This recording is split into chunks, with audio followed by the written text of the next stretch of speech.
I'm Mike Maloney, author of Guide to Investing in Gold and Silver. It's the world's #1 best-selling book on investing in precious metals. It's available in 11 languages. And in my book, I said that we are on a wild roller coaster of a ride, and that we would first see the threat of deflation, followed by a helicopter drop, and that would be followed by big inflation, and that has happened. There was the 2008 crisis. We're seeing the base money around the planet being hyperinflated right now, while all of the credit aggregates are collapsing, and so it's sort of netting out to zero inflation or just slightly positive inflation, even though base money around the planet is just taking off like a rocket. But it would then be followed by a real deflation, and then followed by hyperinflation. So I think it sort of looks like this. We've got the markets going up in the real estate bubble in 2007, and then we had the threat of deflation, which was the 2008 market crash and the big helicopter drop of currency, and you are here. And then I think that we're going into something like this, and it'll be followed by the world's central banks overreacting. People say, some people say I've been calling for hyperinflation, hyperinflation, hyperinflation. There isn't any time that I can find in all of history where a population that's all on one side of the boat, when you have a nation of debtors, what has to happen is that you go into a deflation first, allowing the banks to foreclose, and the public in general is on the losing side of the bet.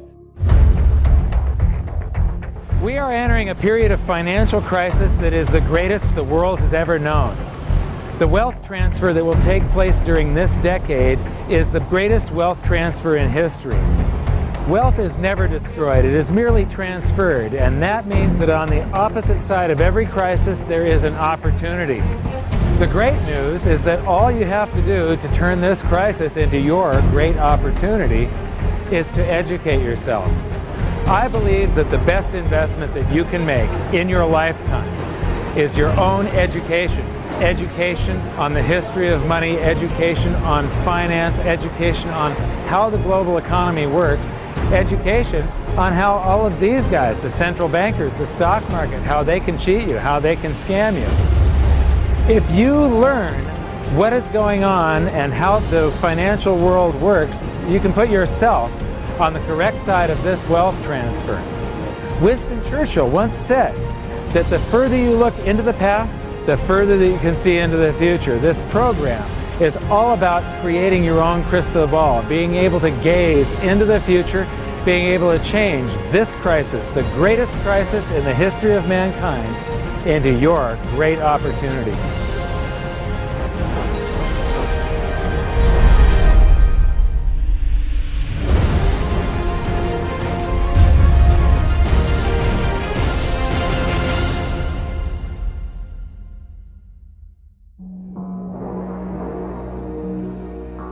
Well, I've been traveling overseas quite a bit, but I'm on my way home now to speak at an event in California finally. What I've been trying to make clear is the fact that this roller coaster crash that I was talking about in my book and that I've been predicting since 2005 is playing out right before our eyes.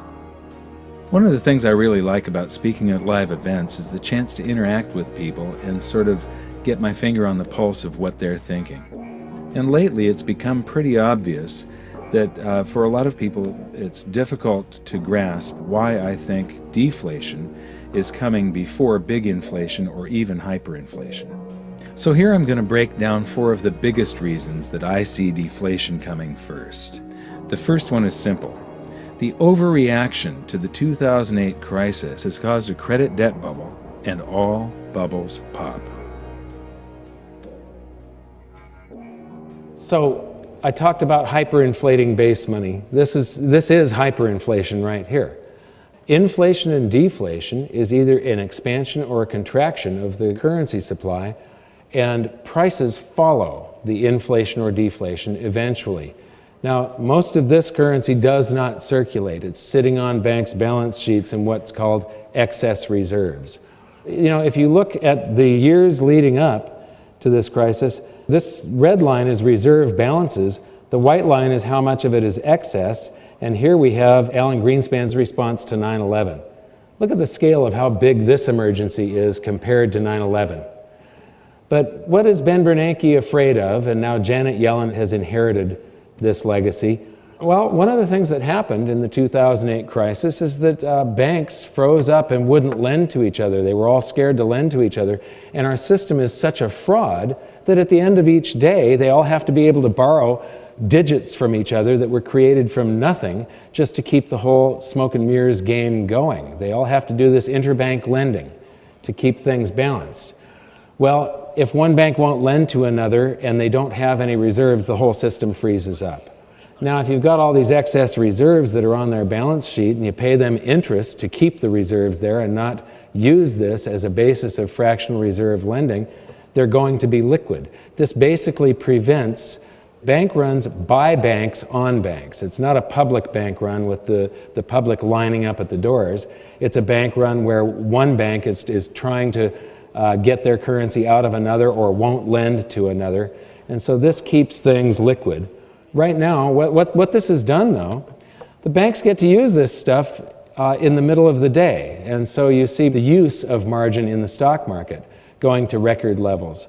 You see the stock market going to record levels, things like, I follow collector cars, and they've been going astronomical. The number of $10 million cars out there now is just absolutely insane. And there are cars now selling for $30 million. Wine collections, art, it's all going ballistic at this point. And all bubbles pop. This is the average price of a new home divided by the median annual household income.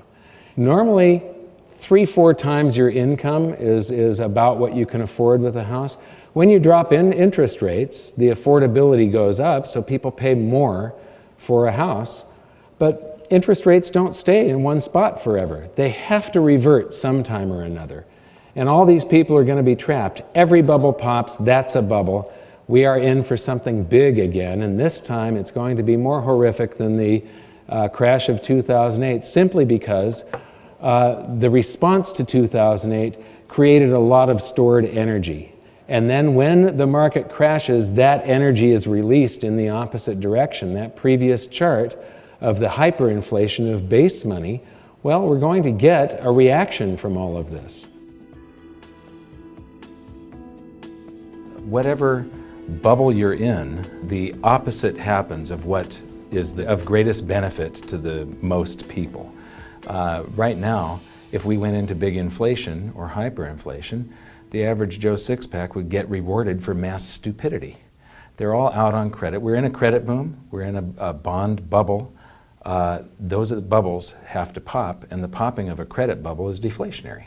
It's deflationary. And history's crystal clear on that. A lot of the gold bugs say, the Federal Reserve and central banks, they're creating money, which they are unprecedented.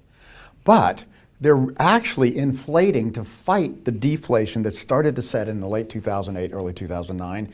And if you look back at history, you say every major debt and financial asset bubble in history, the railroad bubble of the early 1870s at peak,